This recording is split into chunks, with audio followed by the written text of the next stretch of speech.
மீண்டும் ஒரு அழகிய நாளிலே உங்களை எஸ்ஆர்எஸ் தமிழ் வானொலியில் ஒரு கதையுடன் சந்திப்பதில் பெரும் மகிழ்ச்சி கொள்கிறேன்.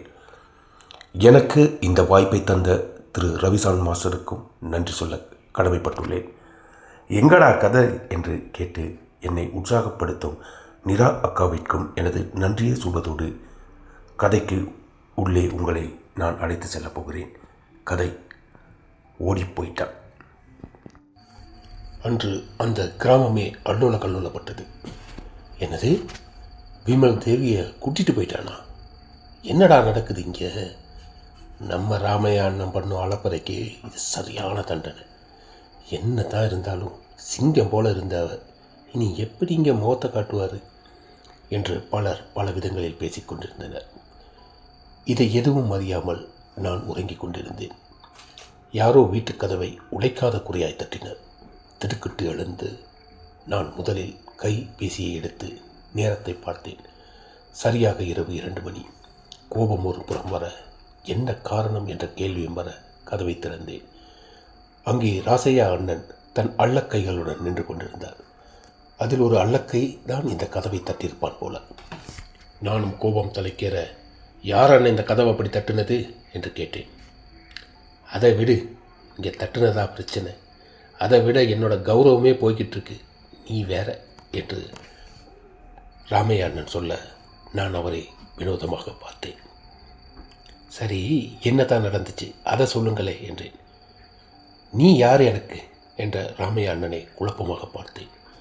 அவரை தொடர்ந்து, என்னோட ஒன்று விட்ட தம்பி, என் குடும்பத்துக்கு ஒரு அவமானம்னா அது உனக்கும் தானே, இவனுங்க வேற நீ வேற என்றவரை ஆழமாக பார்த்தேன்.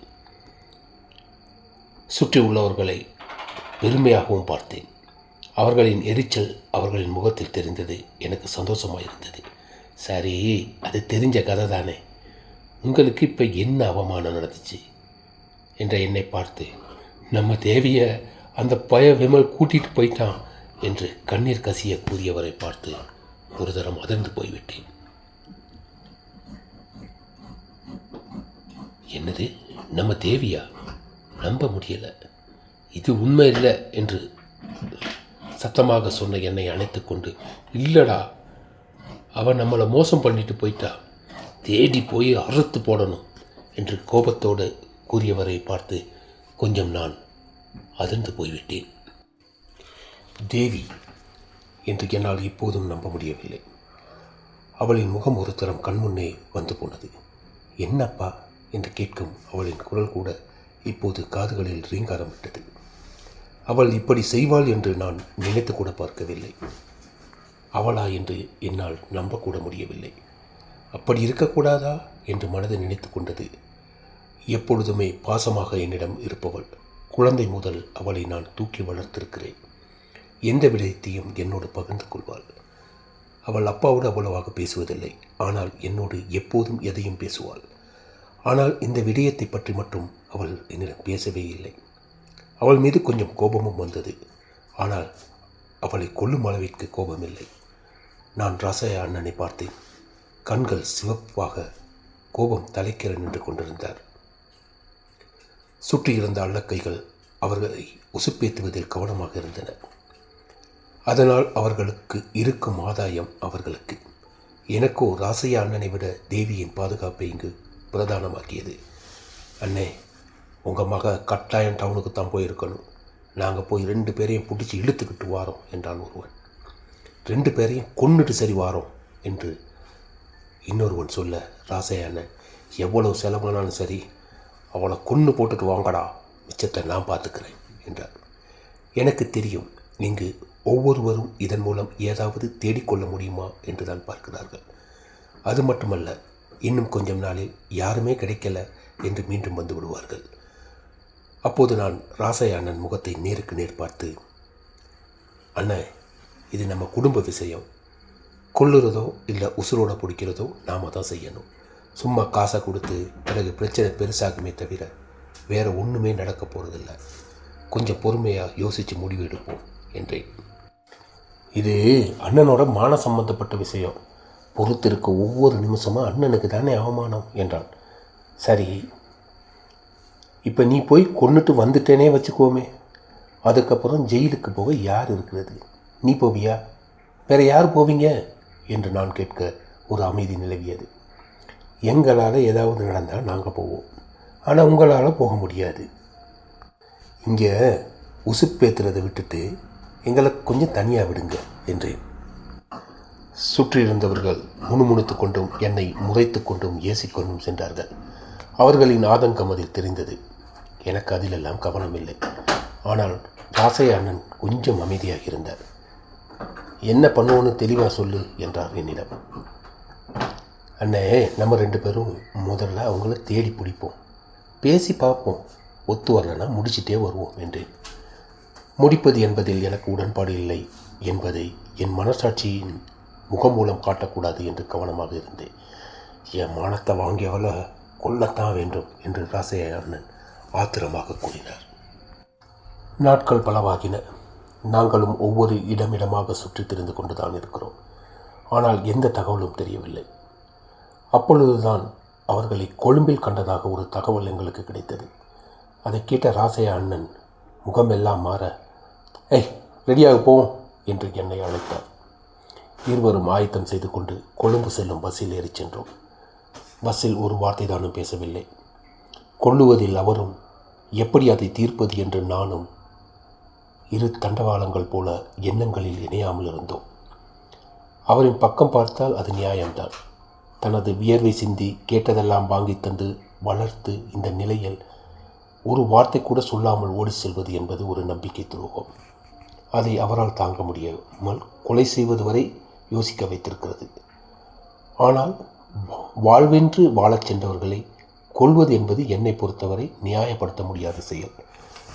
அவள் சொல்லாமல் போனது என்பது குற்றம்தான்.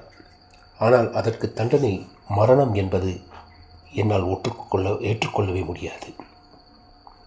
அதனால்தான் இதை கொஞ்சம் கொஞ்சமாக தடுக்க அண்ணனுடன் இணைந்து கொண்டேன். இவருக்கு முன்னால் எப்படியும் தேடி கண்டுபிடிக்க வேண்டும் என்பதே எனது முயற்சி. ஆனால் அதற்குள் கொழும்பில் இருந்து தகவல் வந்துவிட்டது. சரி, பார்ப்போம். எப்படியும் எனக்கு ஒரு சந்தர்ப்பம் கிடைக்கும் தானே. நாங்களும் கொழும்பு வந்து 3-4 நாட்கள் ஆகிவிட்டன. எங்கு தேடியும் அவர்கள் கண்ணில் தென்படவே இல்லை. இங்கு உறவினர்கள் வீடு இருந்தும் நாங்கள் ஒரு விடுதியில் அறை எடுத்து தங்கியிருந்தோம். உறவினர்கள் வீட்டுக்கு சென்றால் இந்த கதையை பற்றி சொல்ல வேண்டும் என்ற தர்ம சங்கடமான நிலைதான் அதற்கு காரணம். அத்தோடு தேவி நன்றாக படித்து பல்கலைக்கழகம் தெரிவாகியிருந்தாள். அந்த செய்தி உறவினர்களிடையே பொறாமையாயிருந்தது.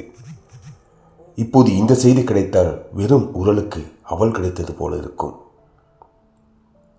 தேவிக்கு தேர்வின் முடிவுகள் சிறப்பாக கிடைத்து பல்கலைக்கழகம் செல்லும் வாய்ப்பு கிடைத்த செய்தியோடு வந்தது இன்றும் எனக்கு அப்படியே நிற்கிறது.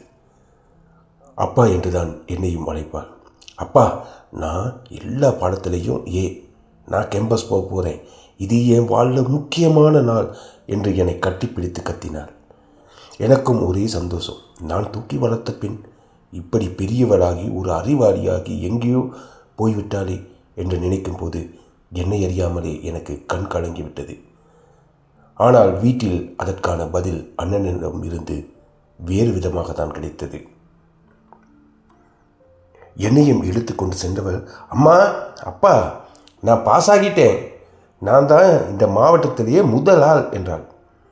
அவளின் அம்மா அவளை கட்டிப்பிடித்து கொஞ்சினார். ஆனால் ராசையா அண்ணன் எந்த ஒரு உணர்ச்சியையும் காட்டாமல் இருந்தார்.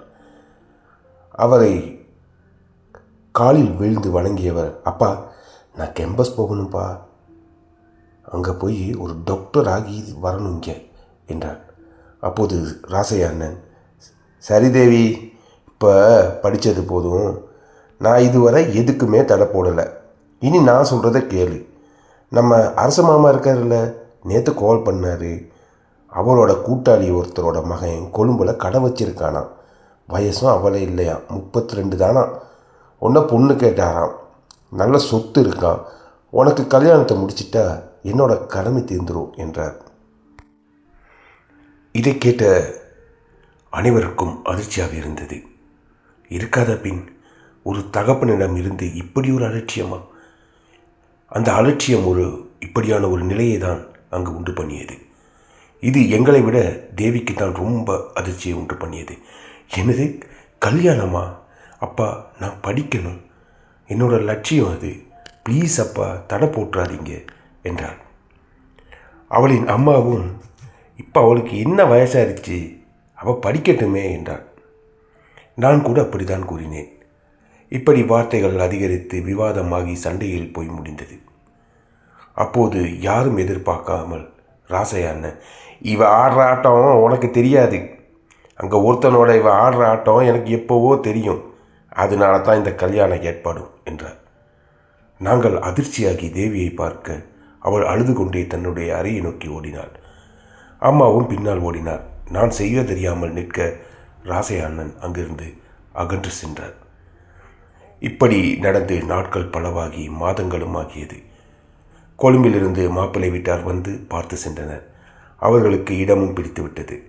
ராசையா அண்ணன் இதை என்னிடம் வந்து ரொம்பவும் சந்தோஷமாக கூறினார். தேவி என்ன சொல்லுது என்று நான் கிடக்கவும், அவ கிடக்கிற கழுத, ஒன்றும் எதிர்ப்பாக சொல்லலை, சொன்னால் கொன்னே போட்டுருவேன் என்றார். தேவியையும் என்னால் பார்க்க முடியவில்லை. எனது வேலையில் நானும் மூழ்கிவிட்டேன். அப்போ விமல் என்று ஒரு பெயர் அடிபட்டு போகும். நான் பெரிதாக கண்டு கொள்ளவில்லை.